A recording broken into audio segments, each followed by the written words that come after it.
Pedro, Edjane, um prazer recebê-los aqui no Bom para Todos para discutir um tema tão importante, para a gente conseguir pensar e refletir sobre o que está acontecendo.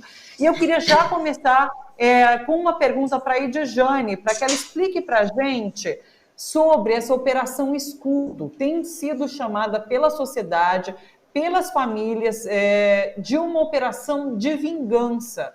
O que se sabe até o momento, Edjane? Seja bem-vinda. Obrigada, Thalita. Boa tarde, Pedro. É complexo a gente dar o nome, né, para uma operação que não seja outra, senão a de vingança, quando ela é justificada, inclusive, pela morte de um policial, né? Isso já diria muita coisa se o próprio Estado, não tivesse justificado isso com uma guerra às drogas ou ao crime organizado.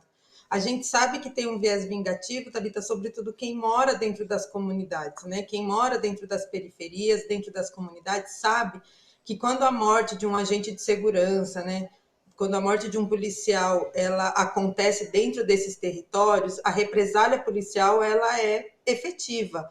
Essa não é neste caso em especial, né? Isso já aconteceu em vários outros momentos, mas de fato nada tão sangrento na história do Estado de São Paulo como tem sido esta operação dentro deste governo. Então, sim, a gente pode legitimar de que é uma operação de vingança do Estado contra as comunidades, né? Como eu disse, quem é de periferia sabe, quem é de comunidade sabe, os agentes do Estado sabem, o Ministério Público sabe, a Secretaria de Segurança Pública sabe, mas todos preferem justificar o que não tem justificativa a partir de uma suposta guerra às drogas, né? Essa ideia de confronto, né? Confronto de que lado, né? De qual é o lado que ataca, qual é o lado que morre, porque é inadmissível a quantidade de mortes praticadas, né, pelos agentes do Estado, e eu não estou dizendo que essa quantidade deveria ser equalitária, né? Deveria ser igual, mas acho que é uma conta que não bate quando só a sociedade civil é quem sofre a partir dessas mortes, né? O policial foi um sujeito, lamentavelmente, né? Aqui ninguém está também dizendo que merecia ou não merecia, acho que não é essa a questão. A questão é que a morte de um agente do Estado provocou todo um movimento muito sangrento por parte do Estado, e isso precisa parar, né? Isso precisa acabar. Eu queria ouvir um pouquinho sobre as denúncias de familiares, né? São muitas as denúncias de execução. Hoje eu li uma reportagem sobre a perícia em um dos corpos, apontando que a vítima já estava imobilizada e os tiros foram assim, para execução mesmo, foram a queima-roupa, né? Então, assim, são vários os indícios que mostram essas execuções acontecendo, as torturas acontecendo. O que vocês têm ouvido em relação a relatos? Então, desde o dia 28 de julho, né, quando a operação começou, as notas, né, os boletins, os laudos, eles têm sempre o mesmo viés, né? Apreensão de droga, morte decorrente de confronto, todos os boletins vêm com a mesma característica. E aí a gente também passa a entender que esse tem sido um modus operandi da polícia, né? Não são todos os casos não acontecem iguais, as pessoas têm as semelhanças, né, de serem pretos, periféricos, mas as mortes ocorreram em circunstâncias diferentes, sobretudo com indícios de tortura, sobretudo com indícios de muita violência, né, denúncias dos moradores. A rede tem estado muito próximo, né, não só a rede, como vários outros movimentos sociais, né, Mães de Maio, que é da Baixada, Amparar, enfim, coletivos independentes organizados da Baixada, para acolher, inclusive, as denúncias e apoiar essas famílias a levarem isso para a ouvidoria, né, possivelmente para a corregedoria, para fazer essas denúncias no Ministério Público, porque todas as mortes que aconteceram dentro dessas comunidades, elas têm resquícios de muita violência, né, de muita violência que não se justifica como uma situação de confronto, né, mas sim de tortura. E a gente precisa lembrar que no Brasil a gente não tem pena de morte, né, Thalita? E essa maioria das mortes são justificadas pela passagem policial, né, como se isso desse aval, inclusive, para o governo, né, para que a polícia faça essa condição de justiça, né, entre muitas aspas, da forma como eles querem, com o aval do governador do estado, com o aval do secretário de Segurança, Guilherme Derrite, o que a gente pede é que, diante dessas circunstâncias, né, diante de que a comunidade seja ouvida, né, de que a comunidade seja ouvida, de que o Ministério Público tome nota disso e que assuma as investigações, porque os relatos que a gente ouve estão para além de simples confronto, né? Não minimizando as situações de confronto, mas que estão de formas muito covardes. As pessoas estão sendo executadas dentro da comunidade do Guarujá, as pessoas estão sendo executadas dentro do estado de São Paulo, e a gente precisa ter uma resposta do Ministério Público sobre isso. Principalmente da forma como essas mortes têm acontecido, né? Sim, e Pedro, Tarcísio de Freitas, governador de São Paulo, justifica essas mortes como efeito colateral de uma ação da polícia. Mas a gente sabe, quando há estratégia, quando há inteligência, mortes são evitáveis. O que ele coloca é que isso não está acontecendo, ele coloca como algo normal. Por que a letalidade policial, inclusive, ela é um risco para a democracia? E avalizar, como faz Tarcísio de Freitas, é um perigo. Boa tarde, Thalita. Boa tarde, Jane. É sempre um prazer estar aqui debatendo com uma parceira apoiada no fundo, com a equipe da TPG. A forma como as polícias trabalham e essas operações com intensa letalidade, elas são contrárias a qualquer princípio democrático em diversos níveis, né? Primeiro, pela evidente situação de vingança, onde as próprias polícias deslegitimam todas as instituições democráticas que podem investigar e responder a violências contra policiais, contra agentes. A própria polícia toma a justiça nas próprias mãos e faz um massacre contra muitas pessoas. Isso passa, né? O próprio Estado, as próprias polícias passam essa mensagem de que as instituições de justiça no Brasil não funcionam, as instituições de investigação não funcionam, não vamos esperar, né, que se faça todo o processo devido de investigação e de processamento, vamos nós resolver mesmo. Isso reforça uma cultura muito forte no Brasil, autoritária, que perpassa as nossas políticas de segurança pública, de que o controle da violência, o controle da criminalidade, ele é feito com mais violência, ele é feito com uma lógica, como ele disse, de guerra às drogas, guerra às pessoas, guerra à juventude preta e periférica, e só reforça, então, esse sentimento de que a gente terá uma sociedade segura se a gente for muito violento, se a gente for se agir com tolerância zero, com lei e ordem, com mais bala. Isso é profundamente antidemocrático em vários sentidos. Qualquer democracia tem segurança como um dos seus pilares fundamentais. A gente só consegue discutir e superar as nossas desigualdades se as pessoas se sentirem seguras. E quando a própria polícia, agindo sistematicamente, né? Está falando da Operação Escudo, mas a gente pode voltar aos 30 anos da redemocratização e identificar inúmeras outras operações no Brasil que têm exatamente essa característica, onde a polícia ignora todas as outras instituições, né, ao arrepio da lei, e age como executores da própria justiça ao bel prazer. Então, portanto, de fato, profundamente incompatível com qualquer ideia de uma democracia forte, justa e que possa superar suas desigualdades. É o contrário, a polícia do Brasil ela aprofunda as desigualdades em muitos sentidos. Edjane, por que aqui no Brasil esses mecanismos de controle e fiscalização da força policial não funcionam? Eu li algumas análises em relação aos próprios governadores não terem controle sobre polícia militar do Estado. É real? Real.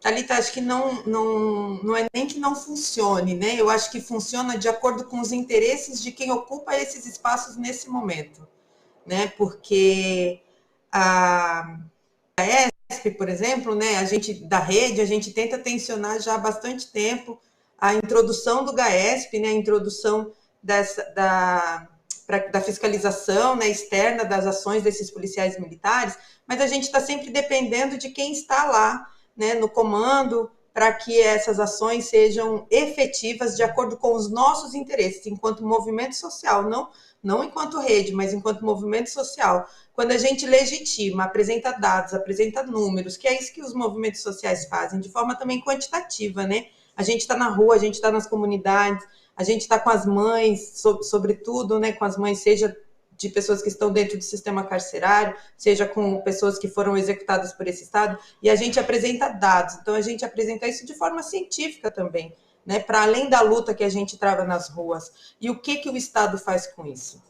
Né? Essa sempre é a nossa questão. Assim, o que vocês, Estados, estão fazendo para minimizar ou para cessar isso que a gente vem sofrendo do lado de cá? E a fiscalização externa das polícias, elas seriam fundamentais. Tão fundamental hoje quanto a utilização das câmeras que não são utilizadas, que travam aí todo um debate hoje né, pela retirada do recurso financeiro para investimento nesse material. É a mesma pessoa que também não tem interesse em fazer a fiscalização desse policiamento, né, das ações desses policiais, porque sabe que são ações equivocadas, que são ações que não condizem com aquilo da qual eles deveriam fazer. Então, essa já é a resposta, assim, né? Funciona, mas de acordo com outros interesses, né? São interesses políticos, são interesses de poder, são interesses de relações que se fazem politicamente, né, institucionalmente, da qual os movimentos sociais não fazem parte. E aí a gente fica aqui tentando tensionar o Ministério Público, tentando tensionar o próprio Estado, para que a gente tenha respostas mais efetivas. Eu não acredito que não funcione, eu acredito que funciona a partir do interesse de quem está nesse comando, né? Porque se é cobrar também, a resposta que a gente tem, não, tá lá, tá funcionando, né? Não, tá lá, tá rolando. Não, mas não tá rolando da forma como a gente tentou desenhar aqui para vocês.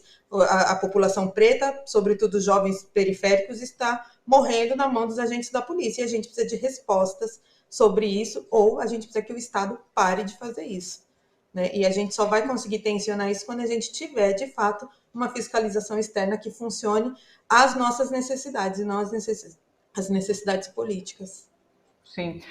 Ô Pedro, a Edjane traz esse componente do racismo nessas ações violentas por parte da Polícia Militar. E isso fica muito claro, né, quando a gente analisa essas ações e principalmente como a gente tem visto agora no Guarujá.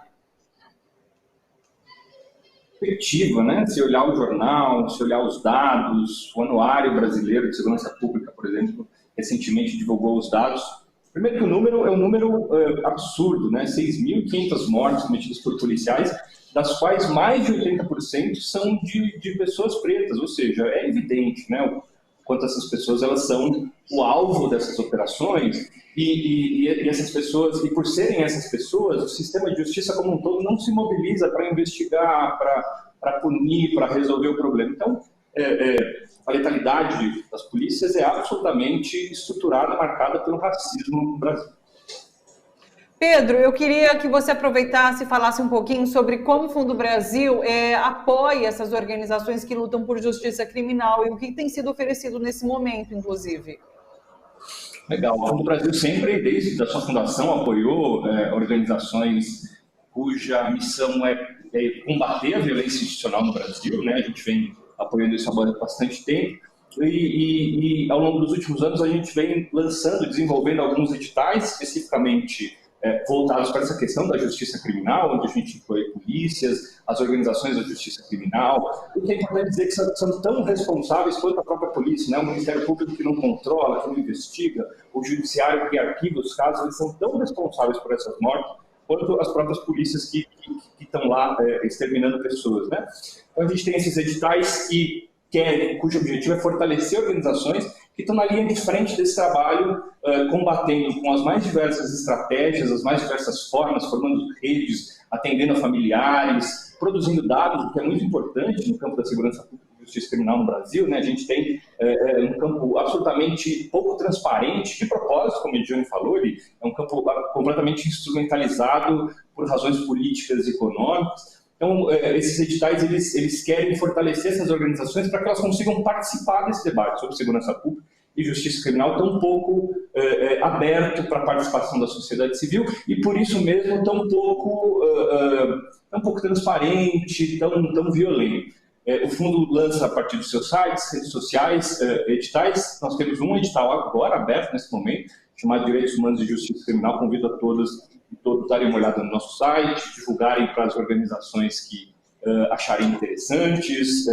A gente tem como objetivo, sobretudo, apoiar as organizações mais da base, mais próximas aos acontecimentos, mais próximas às pessoas mais impactadas por esse tipo de violência. Então fica aqui o convite para conhecer os editais do fundo e conhecer as organizações que o fundo apoia, como a própria rede, como outras, entrar no site, procurar forma de doar para essas organizações. O fundo também recebe doações de pessoas, doações de indivíduos, né, para poder continuar esse fortalecimento. É muito importante para que a sociedade civil consiga entrar nesse debate com força, tem apoio da população como um todo, que tenho certeza também fica aterrorizada quando vê a polícia agindo desse jeito em São Paulo. Dizer que o fundo tem um papel fundamental. Diga. Imagina, desculpa, Thalita, eu estava dizendo que o fundo tem um papel fundamental nas articulações com os movimentos sociais, é de suma importância, então minha admiração aí também vale reforçar. E eu queria também só complementar aqui, Thalita, de que a rede de proteção, ela está acompanhando, né, a missão do CNDH, que é o Conselho Nacional de Direitos Humanos na Baixada, e vai realizar uma audiência pública na sexta-feira, dia 1/9, né, das 2 às 17 horas, das 14 às 17 horas, no auditório da Defensoria Pública da União, na DPU, né, na Rua Teixeira da Silva, 217, primeiro andar, para apresentar o relatório preliminar da missão que a gente está realizando, né, junto a outros movimentos sociais, e fazer algumas recomendações, né, tendo em vista aí a quantidade de pessoas mortas e os relatos dos abusos, tortura e violência extrema por parte dos agentes de segurança do Estado. Então, no dia 1/9, das 2 às 17 horas, no auditório da Defensoria Pública, aqui em São Paulo, a gente vai estar lá acompanhando a missão do Conselho Nacional de Direitos Humanos, que é justamente para tentar tensionar essas investigações e sugerir, mais do que respostas, para que parem a operação. De forma imediata a necessidade de que essa operação seja cessada.